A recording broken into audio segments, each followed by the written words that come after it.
घने कोहरे की चपेट में उत्तर भारत के कई शहर घने कोहरे की वजह से विजिबिलिटी जीरो हो गई है। हवाई और रेल यात्रा पर भी कोहरे का असर पड़ रहा है और इस वजह से जो सड़क पर निकल रहे हैं वो डरे सहमे निकल रहे हैं। जो गाड़ी चला रहे हैं उन्हें भी कुछ दिखाई नहीं दे रहा, जो पैदल यात्रा कर रहे हैं उन्हें भी कुछ दिखाई नहीं दे रहा, चाहे टू व्हीलर चलाने वाले हों या फोर व्हीलर या फिर भारी वाहन चालक, सभी इस विजिबिलिटी के आगे खुद को बेबस पा रहे हैं क्योंकि विजिबिलिटी इतनी कम हो चुकी है कि हाथ को हाथ दिखाई नहीं दे रहा है और इससे हवाई यात्रा, रेल यात्रा पर भी असर पड़ा है। और इसीलिए कहा यह जा रहा है कि अगर आपको कोई लंबी यात्रा करनी है तो घर से निकलने से पहले अपनी यात्रा के रूट के बारे में जानकारी हासिल कर ले। अगर आप बाय एयर जा रहे हैं तो वो चेक कर ले फ्लाइट का स्टेटस, और अगर आप बाय ट्रेन जा रहे हैं तो भी आप ट्रेन का स्टेटस चेक कर ले। तो घने कोहरे की चपेट में उत्तर भारत के कई शहर आए हुए हैं, इसकी वजह से विजिबिलिटी बिल्कुल शून्य है और हवाई यात्रा, रेल यात्रा पर कोहरे का असर है ही, यात्रियों की मुश्किलें बढ़ी हुई हैं। सफर के दौरान कुछ भी नहीं दिखाई दे रहा है, ऐसे में हादसे का डर बना हुआ है और इसी दहशत में लोग यात्रा करने को मजबूर हैं। सुशील पांडे हमारे सहयोगी हमारे साथ लाइव जुड़ रहे हैं इस घने कोहरे पर ज्यादा बातचीत करने के लिए। कोहरे के असर के चलते सुशील, हर तरफ जो यात्री हैं, जो सड़क पर निकल रहे हैं लोग, वो परेशान हो रहे हैं। आप बाहर हैं इस समय, आप जरा बताएं कि बाहर क्या हालात बने हुए हैं, किस तरह की मुश्किलें हैं और विजिबिलिटी कैसी है? अपर्णा, बिल्कुल आप सही कह रही हैं कि कोहरे से लोगों के हाल बेहाल हैं। उसकी वजह यह है कि विजिबिलिटी बेहद लो है और मौसम विभाग की तरफ से रेड अलर्ट भी जारी किया गया है। इंडिया गेट पे मौजूद हूँ और आप देखिए विजिबिलिटी अगर मैं दिखाऊं तो तमाम जो गाड़ियां अपर्णा गुजर रही हैं वो हेडलाइट जला के ही गुजर रही हैं। और सबसे बड़ी बात है कि ट्रैफिक पुलिस की तरफ से ये एडवाइजरी जारी की गई है कि जिस तरह से ये फॉग है, इस फॉग में जो डेंसिटी है वो बहुत लो है, विजिबिलिटी बहुत कम है, जिसकी वजह से जो गाड़ियों की रफ्तार है वो कम है। और न केवल सड़कों पर यह हाल अपर्णा देखने को मिल रहा है, बल्कि जो रेलवे यातायात है या एयरपोर्ट है, यहाँ पर भी इसका असर देखने को मिल रहा है क्योंकि फॉग बहुत ज़्यादा है। उसकी वजह एयर पोल्यूशन है। एयर क्वालिटी इंडेक्स की बात करें, अगर सफदरजंग, इंडिया गेट, लाल किला, इन तमाम इलाकों में 350 से ज़्यादा एयर क्वालिटी इंडेक्स रिकॉर्ड किया गया है, यानी कि जो हवा है वो बेहद गंभीर श्रेणी में रिकॉर्ड किया गया है, जिसकी वजह से जो ये सफ़ेद चादर नुमा कोहरे की चादर जो देखने को मिल रही है उसके पीछे की वजह यही है कि जो विजिबिलिटी है वो बहुत कम है। हालांकि मौसम विभाग का ये कहना है कि वेस्टर्न डिस्टर्बेंस है, जिसकी वजह से जो हवा है वो बहुत धीमे चल रही है, जिसकी और जो हवा की रफ्तार धीमी है उसकी वजह से ये जो फॉग है वो बहुत ज़्यादा देखने को मिल रहा है। और इसी तरीके का जो कमोवेश है वो न केवल दिल्ली में बल्कि एनसीआर में भी देखने को मिल रहा है, चाहे नोएडा हो, हरियाणा हो, गुरुग्राम हो, इन तमाम इलाकों में इसी तरीके की जो फॉग की स्थिति है वो देखने को मिल रही है। और फॉग की स्थिति की वजह से जो सड़कों पर जो गाड़ियां हैं वो उनकी रफ्तार कहीं ना कहीं कम हुई है। वो तमाम जो गाड़ियां चल रही हैं हेडलाइट जला के चल रही है ताकि दुर्घटनाओं की जो संभावना है वो बहुत कम हो। सबसे बड़ी बात यह है कि मौसम विभाग ने यह कहा है कि वेस्टर्न डिस्टर्बेंस है, जिसकी वजह से आने वाले जो दिनों में मौसम है उसकी स्थिति ऐसे ही देखने को मिलेगी और ये जो फॉग है वो फिलहाल आने वाले दिनों में कम होते हुए नज़र नहीं आ रहा है। भले ही धूप जो है वो निकलने की पूरी कोशिश है, यानी कि जो सूर्य देवता है वो निकलने का प्रयास तो करते हैं, लेकिन फॉग इतना ज़्यादा है कि कोहरे में कहीं ना कहीं धूप छिपी हुई नजर जरूर आ रही है।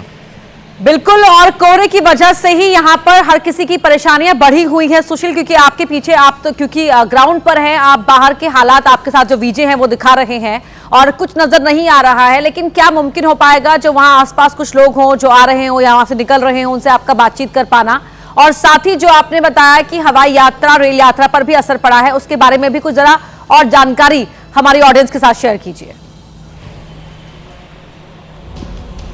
अपर्णा, सबसे बड़ी बात यह है कि जो रेल यातायात है, उन रेल यातायात के मुताबिक जो 1 दर्जन से ज़्यादा गाड़ियां हैं वो ज़रूर डिले हुई हैं। हालांकि अभी आधिकारिक इसका रिकॉर्ड नहीं आया है, लेकिन अगर मैं तस्वीरों में दिखाऊं तो देखिए मेरे ठीक पीछे आपको इंडिया गेट तो नज़र आ रहा होगा, और जो सीधे तौर पर इस फॉग में धुंधला नज़र आ रहा होगा। लेकिन सीधे अगर बात करें तो ना तो फिलहाल इस पूरे कोहरे में हमें राष्ट्रपति भवन दिख रहा है, और ना ही इस कोहरे में हमें आगे कुछ दिख रहा है, क्योंकि 50 मीटर से भी कम जो है विजिबिलिटी वो देखी जा रही है, और इसकी वजह कहीं ना कहीं ये कोहरा बताया जा रहा है। हालांकि मौसम विभाग ने ये जरूर कहा है कि आने वाले दिनों में अगर वेस्टर्न डिस्टर्बेंस निकल जाता है तो लोगों को राहत मिलने की उम्मीद है, लेकिन जिस तरह से हवा की रफ्तार धीमी है, और जब तक हवा नहीं चलेगी तब तक ना तो एयर क्वालिटी इंडेक्स में कोई सुधार पड़ना देखने को मिलेगा, और ना ही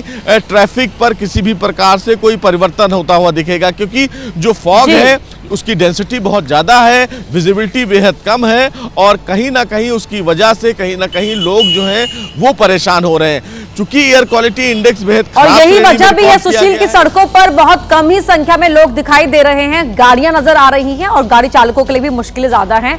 धन्यवाद आपका पूरी बातचीत के लिए। बात कर लेते हैं पहाड़ी इलाके की। जी हाँ, जम्मू कश्मीर की अगर बात करें तो जम्मू कश्मीर इस समय कुछ ऐसा ही दिखाई दे रहा है, हर तरफ सिर्फ बर्फ ही बर्फ है, और पूरे प्रदेश को बर्फबारी ने अपनी चपेट में मानो लिया हुआ है। कश्मीर के पहलगाम से लेकर गुलमर्ग, कुपवाड़ा, पुंछ, हर इलाके में बर्फबारी हो रही है, और बर्फ गिरने के साथ साथ कड़ाके की ठंड भी पड़ रही है। पहलगाम की वादियां बर्फ से सफेद हो गई। अब अगले कुछ दिनों तक वहां ऐसा ही नजारा रहेगा। गुलमर्ग की वादियों को बर्फ ने ढका तो यहाँ घूमने आए लोगों के चेहरे खिले। कुपवाड़ा में भी पहाड़ियों पर मौजूद हरे भरे पेड़ अब सफेद हो चुके हैं। इसी तरह पुंछ में भी सड़कों को बर्फ ने घेरा तो मुगल रोड में बर्फ हटाने का काम किया गया। हालांकि मौसम विभाग के मुताबिक अब अगले 1 हफ्ते तक कश्मीर में बर्फ नहीं पड़ेगी। आसमान जितना दिन में खुला रहेगा, रात में ठंड उतनी ज्यादा बढ़ेगी, यानी अगले 1 हफ्ते तक कड़ाके की ठंड पूरे जम्मू कश्मीर के साथ साथ समूचे उत्तर भारत को अपनी चपेट में लेगी। माना जा रहा है कि पहाड़ों में हो रही हलचल से उत्तर भारत में ठंड अब बढ़ेगी। सूरत के फर्नीचर गोदाम में भीषण आग लग गई, जिसे बुझाने के लिए फायर ब्रिगेड की 10 गाड़ियों को कड़ी मशक्कत करनी पड़ी। ऐसा लग रहा है कि ये आग सब कुछ तबाह कर देगी। शहर के गोडादरा इलाके में देवत गांव के पास एक फर्नीचर गोदाम में अचानक ये भीषण आग लगी, और देखते ही देखते इस आग ने विकराल रूप धारण कर लिया। आग इतनी तेज थी कि उसका धुआं कई किलोमीटर दूर तक नजर आया, और पूरे इलाके में अफरा तफरी मच गई। फायर ब्रिगेड की 10 टीमों ने देर रात से लेकर सुबह तड़के तक आग पर काबू पाने के लिए कड़ी मशक्कत की। बताया जा रहा है कि इस आग का इस्तेमाल फर्नीचर के निर्माण और भंडारण के लिए किया जाता था, और गोदाम के भीतर बड़ी मात्रा में लकड़ी, गोंद, केमिकल और अन्य ज्वलनशील सामग्री मौजूद थी। हालांकि आग लगने के कारणों का अभी तक पता नहीं चला है, लेकिन आशंका ये जताई जा रही है कि गोदाम में रखे ज्वलनशील पदार्थों के कारण ही आग ने कुछ ही मिनटों में भयानक रूप ले लिया होगा। जम्मू कश्मीर के कुपवाड़ा में उस वक्त अफरा तफरी का माहौल हो गया जब चौकीबल इलाके में 2 मकानों में भीषण आग लग गई। आग की लपटें इतनी तेज थी कि थोड़ी ही देर में एक मकान से दूसरे मकान तक आग पहुंच गई। लकड़ी से बने मकानों में आग तेजी से फैलती चली गई। थोड़ी ही देर में दोनों मकान धू धू कर जलने लगे। पहले तो स्थानीय लोगों ने आग पर काबू पाने की कोशिश की, लेकिन आग को बढ़ता देख फायर ब्रिगेड को बुलाना पड़ा। मौके पर पहुंची फायर ब्रिगेड ने बमुश्किल आग पर काबू पाया। आग से जहां एक तरफ लोगों में दहशत का माहौल बन गया, वहीं आग के बुझ जाने के बाद लोगों ने राहत की सांस ली। आग लगने की वजहों का पता नहीं चला है, लेकिन बड़े नुकसान की आशंका जरूर जताई जा रही है। बड़ी खबर का रुख कर रहे हैं। महाराष्ट्र की सियासत से जुड़ी हुई इस वक्त की बड़ी खबर आपको बता दें। आज उद्धव राज की पार्टियों के गठबंधन का ऐलान नहीं होगा, ये सूत्र बता रहे हैं। कल बीएमसी इलेक्शन को लेकर गठबंधन का ऐलान किया जाएगा। कल उद्धव और राज प्रेस कॉन्फ्रेंस भी करेंगे और प्रेस कॉन्फ्रेंस में ही ऐलान करेंगे। एबीपी न्यूज के पास बीएमसी में संभावित सीट का फॉर्मूला क्या निकाला गया है उसकी जानकारी है जो सूत्रों के हवाले से है। उद्धव की पार्टी शिवसेना को 145 से 150 सीटें और राज ठाकरे की एमएनएस को 65 से 70 सीट, ये सूत्र बता रहे हैं। वहीं शरद पवार की एनसीपी को 1 से 12 सीट दी जा सकती है इस फॉर्मूले के तहत।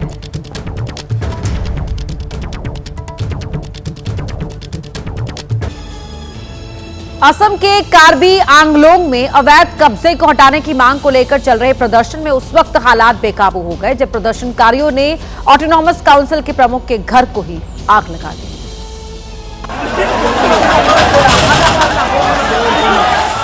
हिंसा की आग में ऑटोनॉमस काउंसिल के प्रमुख तुलीराम रोंगहांग का आवास राख में तब्दील हो गया। घर के आसपास परिसर में भी आगजनी की गई। प्रदर्शनकारियों ने पूरे आवास पर कब्जा कर लिया। पहले आवास पर तोड़फोड़ की, फिर उसे आग के हवाले कर दिया। ऐसे में पुलिस ने प्रदर्शनकारियों को काबू में करने के लिए हल्का बल प्रयोग किया, साथ ही हवाई फायरिंग भी की, जिसमें 3 प्रदर्शनकारी और 1 पुलिसकर्मी के घायल होने की खबर है। साथ ही कार्बी आंगलोंग और पश्चिमी कार्बी आंगलोंग में धारा 163 लागू कर दी गई है। कार्बी आंगलोंग जिले के डीएम ने रात के लिए कर्फ्यू का ऐलान कर दिया है। दरअसल सरकारी जमीन से अवैध कब्जा हटाने की मांग कई दिनों से चली आ रही है। दोनों जिलों में प्रदर्शनकारी पीजीआर और वीजीआर जमीन से अवैध कब्जा हटाने की मांग को लेकर 12 दिनों से भूख हड़ताल पर थे। वहीं ये प्रदर्शन तब उग्र हो गया जब प्रदर्शनकारियों ने घर में आगजनी की। बताया जा रहा है कि लोगों का गुस्सा तब भड़का जब भूख हड़ताल पर बैठे प्रदर्शनकारियों को पुलिस ने जबरन उठा लिया। जर्मनी में बीजेपी सरकार पर बरसे हैं राहुल गांधी। जर्मनी में बोले राहुल की भारत में लोकतंत्र पर हमला हो रहा है। हरियाणा हम जीते थे लेकिन चुनाव चोरी करके हराया गया है, ये आरोप लगाया है राहुल गांधी ने। कहा कि मैंने प्रेस कॉन्फ्रेंस कर चुनाव की चोरी साबित भी की। जर्मनी के दौरे पर है राहुल गांधी और जर्मनी में अपने कार्यक्रम में संबोधन के दौरान उन्होंने केंद्र की बीजेपी सरकार पर गंभीर आरोप लगाए। कहा कि बीजेपी राज्य में संवैधानिक ढांचे पर पूरी तरह कब्जा किया जा रहा है। बीजेपी अपनी ताकत बढ़ाने के लिए संस्थाओं का इस्तेमाल करती है। खुफिया एजेंसियों का इस्तेमाल हथियारों की तरह किया जा रहा है।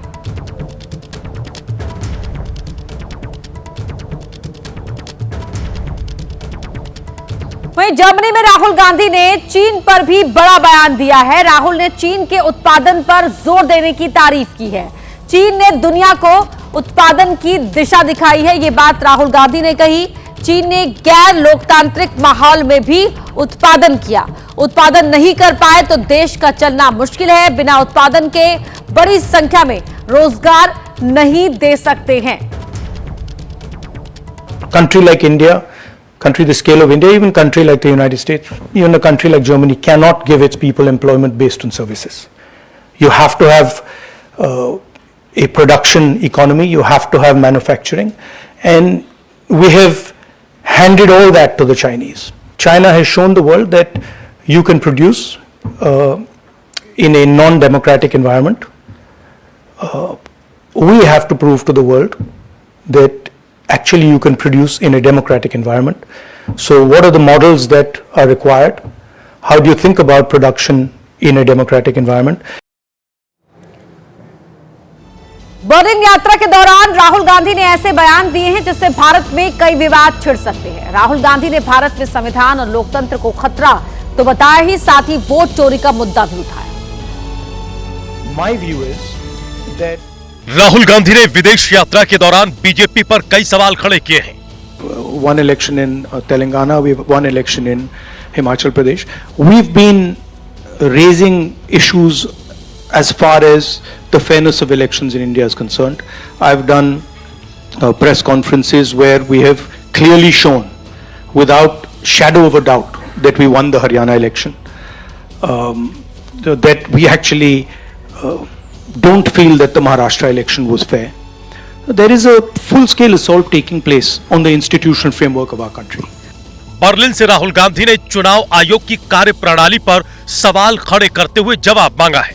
Brazilian woman is voting in Haryana. I mean, is on the voting list 22 times in Haryana. One woman is voting 200 times in one polling booth. And when we are asking these questions to the Election Commission, we are not getting a response. Rahul ने BJP पर सांस्थानिक ढांचे पर कब्जा करने के आरोप लगाए हैं। राहुल ने जांच एजेंसियों पर बीजेपी के इशारे पर काम करने का आरोप लगाया है। There is a wholesale capture of our institutional framework. When you look at our intelligence agencies, you look at the CBI, you look at the ED, they've been weaponized. Look at the number of cases that the ED and the CBI have against BJP people. If you're a large businessman and you try to support the Congress party, you're threatened, the ED, the CBI, these people land up. As the opposition, we have to find ways to counter this. और ये पहली बार नहीं है जब विदेश में जाकर राहुल गांधी ने बीजेपी पर हमला बोला हो। पहले भी कई बार राहुल गांधी केंद्र सरकार पर हमलावर रहे हैं। बड़ी खबर का रुख कर रहे हैं। बीएमसी इलेक्शन के लिए आम आदमी पार्टी ने अपने स्टार कैंपेनर की लिस्ट जारी कर दी है। आम आदमी पार्टी के संयोजक अरविंद केजरीवाल उम्मीदवारों के लिए चुनाव प्रचार करेंगे। मनीष सिसोदिया और संजय सिंह भी चुनाव प्रचारकों की लिस्ट में शामिल हैं। पंजाब के मुख्यमंत्री भगवंत मान भी उम्मीदवारों के लिए चुनाव प्रचार करेंगे। ये लिस्ट जो आप देख रहे हैं वो आम आदमी पार्टी ने अपने स्टार कैंपेनर्स की जारी की है, जो बीएमसी इलेक्शन के लिए महाराष्ट्र में अपने उम्मीदवारों के लिए चुनाव प्रचार करेंगे। इनमें संजय सिंह का नाम है, मनीष सिसोदिया का नाम है और भगवंत मान का नाम भी शामिल है। साथ ही अरविंद केजरीवाल का नाम भी है।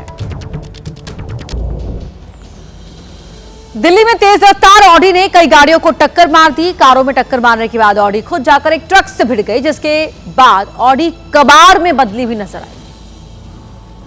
ये 1.5 करोड़ रुपए की कार है जो कबाड़ में तब्दील हो चुकी है। कार का पिछला हिस्सा तो ठीक है, लेकिन जब इसके आगे की तस्वीर देखेंगे तो हादसे का अंदाजा आसानी से लगा सकेंगे। शीशा चकनाचूर हो चुका है, बोनट का नामो निशान नहीं बचा, सनरूफ हवा में लटक रहा है। हादसा दिल्ली के ओखला इलाके में हुआ। तेज रफ्तार में दौड़ रही इस कार ने कई गाड़ियों को टक्कर मारी और फिर सर्विस लेन में खड़े ट्रक से टकरा गई। अगर उस टाइम पे कोई सामने आता शायद उस पर आम सत्य हो जाता। हालांकि कार के एयरबैग खुल गए, जिसके चलते कार चला रहे शख्स की जान बच गई। पुलिस ने कार चला रहे शख्स के खिलाफ मुकदमा दर्ज किया है। दिल्ली में क्रिसमस के त्योहार पर सियासी रंग चढ़ता नजर आ रहा है। आम आदमी पार्टी के दिल्ली अध्यक्ष सौरभ भारद्वाज ने एक्स पर एक वीडियो पोस्ट किया और क्रिसमस के पर्चे बांट रहे लोगों का विरोध करने वालों पर निशाना साधा। ईस्ट ऑफ कैलाश के बाजार में महिलाएं और बच्चे सेंटा क्लॉज की लाल टोपी लगाए कुछ पर्चे बांट रहे हैं और इसी पंफलेट यानी पर्चे को लेकर हंगामा है। जब ये महिलाएं और बच्चे इस पंफलेट को बांट रहे थे तो वहां पर मौजूद कुछ स्थानीय लोगों ने इस पर आपत्ति जताते हुए उन्हें पर्चे बांटने से मना किया और वहां से जाने को कहा। नहीं जाओ जाओ जाओ, यहाँ से जाओ। ये काट रहा है क्या? ये क्यों पे फालतू वो कर रहे हो? अपना अपने घर में मना दो, बनाना जाके। इस लाल रंग के पर्चे पर मैं क्रिसमस क्यों मनाऊं इस शीर्षक के साथ कुछ बातें लिखी हैं, जिन्हें देखकर ऐसा लगता है कि इसके जरिए क्रिश्चियनिटी का प्रचार प्रसार किया जा रहा है। जिन लोगों ने इन्हें पर्चे बांटने से रोका, उनका कहना है कि इन लोगों ने सड़क पर जाम लगाकर ये पर्चे बांटे हैं और इन्होंने प्रशासन से किसी भी तरह की कोई अनुमति नहीं ली है। लोगों का यह भी तर्क है कि इन लोगों को अपने घरों में त्योहार मनाना चाहिए। इस पूरी घटना का किसी ने वीडियो बना लिया, जिसे आप नेता सौरभ भारद्वाज ने एक्स पर पोस्ट कर ऐसे लोगों पर निशाना साधा।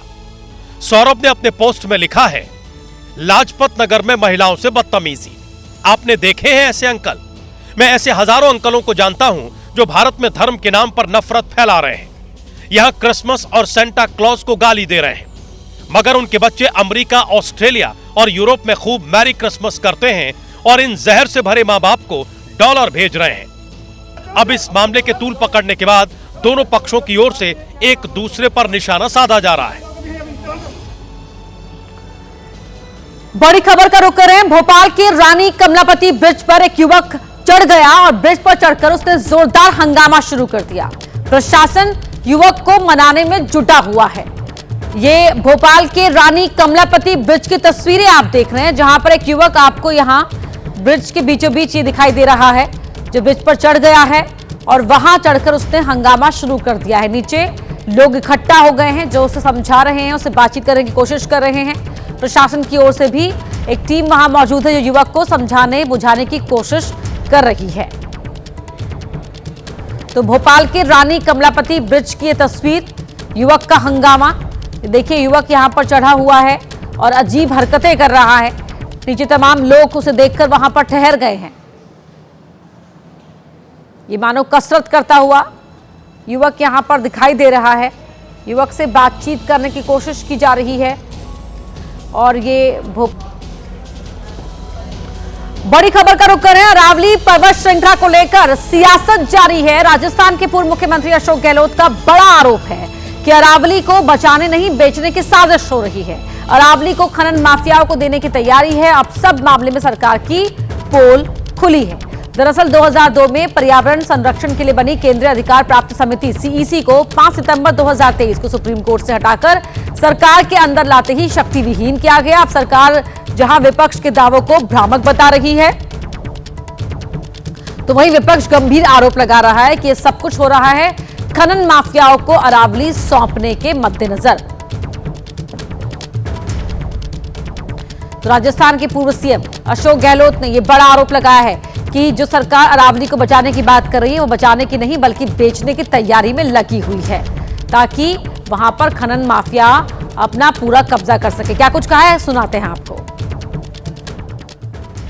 आप राजस्थान से हैं, आपका सम्मान करते हैं, परंतु जिस प्रकार से आप गुमराह करें पब्लिक को, 0.19% एरिया ही इफेक्ट होगा अरावली माइनिंग से, ये अपना आप में भ्रमित करने वाला आपका बयान है। और आपने जो अभी सरिस्का के साथ अन्याय किया है, सरिस्का के जो प्रोटेक्टेड एरिया, उसको आपने समाप्त करने के लिए जो चाल चली है, और जिस प्रकार से आपने आनंद फानल में जो क्रिटिकल टाइगर हैबिटेट था, वो उसको जो बदलने का प्रयास किया, जिससे कि वहां माइनिंग शुरू हो सके। तो अरावली के मुद्दे पर सियासत जारी है। कांग्रेस जहां सड़कों पर उतरकर प्रदर्शन कर रही है, तो वहीं केंद्रीय पर्यावरण मंत्री भूपेंद्र यादव ने एबीपी न्यूज से बात करते हुए कांग्रेस पर पलटवार किया है।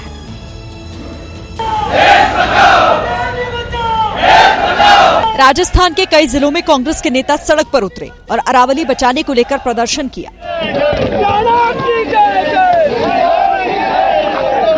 कांग्रेस का कहना है कि सुप्रीम कोर्ट के फैसले के बाद सरकार के चेहरे से नकाब उतर गया है।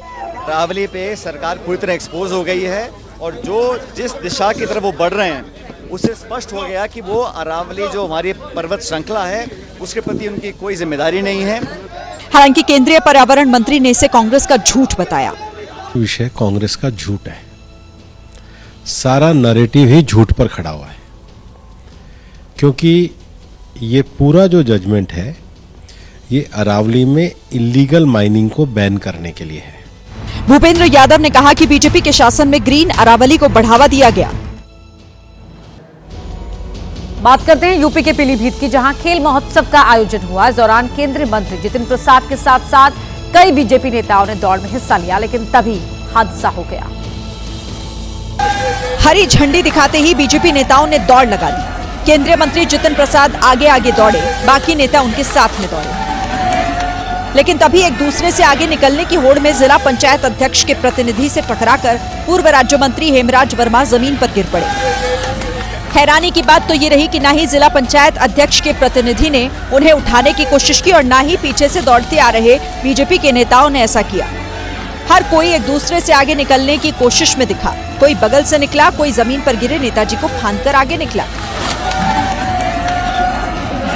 वीडियो में यह भी नजर आया कि हेमराज वर्मा और जिला पंचायत अध्यक्ष के प्रतिनिधि गुरभाग सिंह दौड़ शुरू होते ही एक दूसरे से टकरा रहे थे और कांग्रेस आरोप लगा रही है कि गुरभाग सिंह ने जानबूझकर पूर्व राज्य मंत्री हेमराज वर्मा को धक्का दिया, जिसके चलते वो जमीन पर गिर पड़े।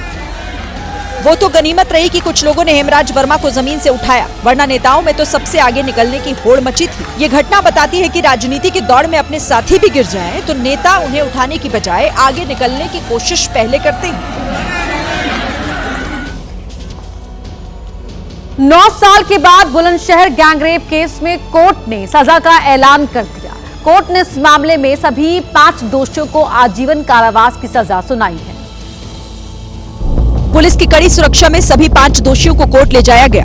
अदालत ने फैसला सुनाते हुए सभी दोषियों पर 1,81,000 रुपए का जुर्माना भी लगाया। यह पूरा मामला 29 जुलाई 2016 का है, जब बदमाशों ने नेशनल हाईवे पर एक परिवार के 6 सदस्यों को बंदूक की नोक पर बंधक बना लिया। इस दौरान लूटपाट के बाद महिला और उसकी नाबालिग बेटी के साथ हैवानियत की गई। इस मामले में 11 लोगों को आरोपी बनाया गया था, जिसमें से मुख्य आरोपी सलीम बावरिया की मौत हो चुकी है। इसी मामले में 2 आरोपियों को एनकाउंटर के दौरान एसटीएफ ने ढेर भी कर दिया। अब कोर्ट ने कन्नौज के रहने वाले जुबैर, साजिद और फर्रुखाबाद के रहने वाले धर्मवीर, नरेश और सुनील को उम्र कैद की सजा सुनाई है। सबसे बड़ा अहम जो बदबू जिसे बल मिला है मुकदमे को, वो डीएनए मैच था। जब दोषियों को बुलंदशहर की पॉक्सो कोर्ट में पेशी के लिए लाया गया, तब ये दोषी खुद को निर्दोष बता रहे थे। बेकसूर है, सब बेकसूर फंसा है हमें इस केस में। पुलिस पे, प्रशासन पे दबाव पड़ रहा था जब इन्होंने अपना केस खोला। हम इस मामले की जांच इलाहाबाद हाईकोर्ट के आदेश पर सीबीआई ने की थी और जांच पूरी कर 5 नवंबर 2016 को चार्जशीट दाखिल कर दी थी। यूपी के संभल में मुस्कान जैसी एक महिला की कहानी सामने आई, जिसने प्रेमी के साथ मिलकर पहले अपने पति का कत्ल किया और फिर शव के टुकड़े करके उसे ठिकाने लगा दिया। हालांकि पुलिस ने अब रूबी और उसके प्रेमी गौरव को गिरफ्तार कर लिया है। साथ ही वारदात में इस्तेमाल किया गया हथियार भी बरामद कर लिया। जांच में पता चला कि रूबी ने पहले प्रेमी की मदद से एक सिर पर हथौड़े से वार किया और जबकि मौत हो गई, शव को ग्राइंडर से 4 टुकड़ों में बांट दिया।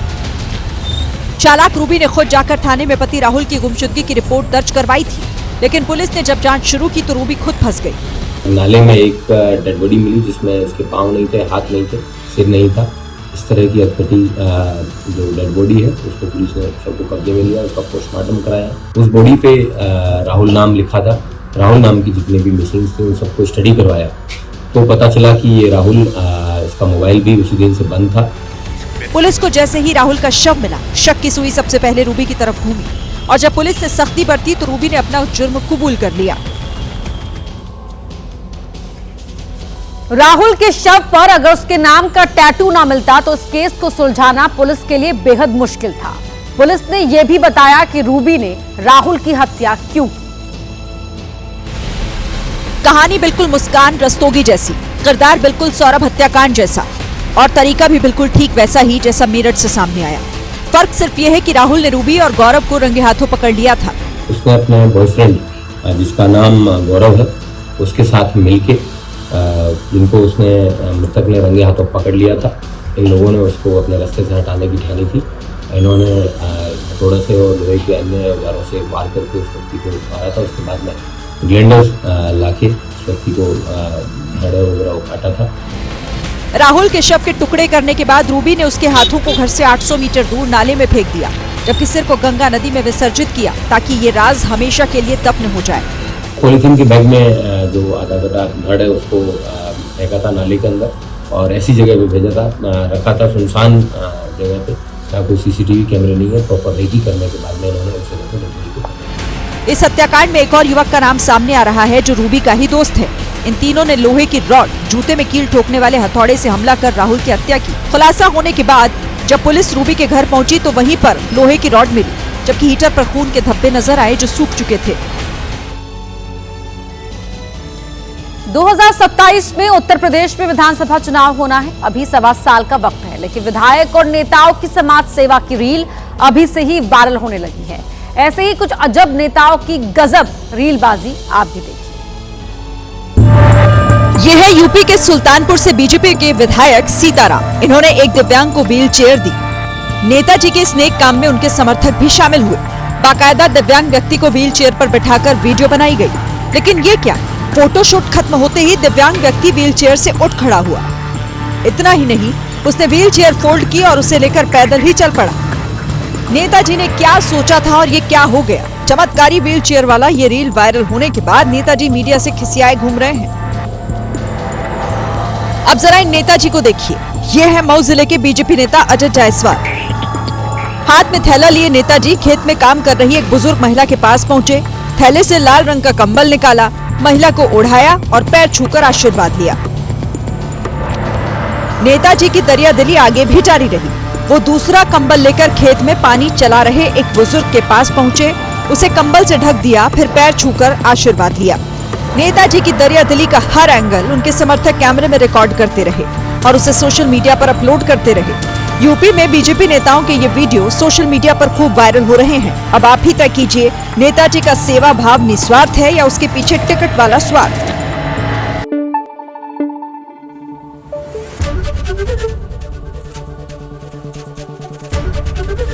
एबीपी न्यूज आपको रखे आगे।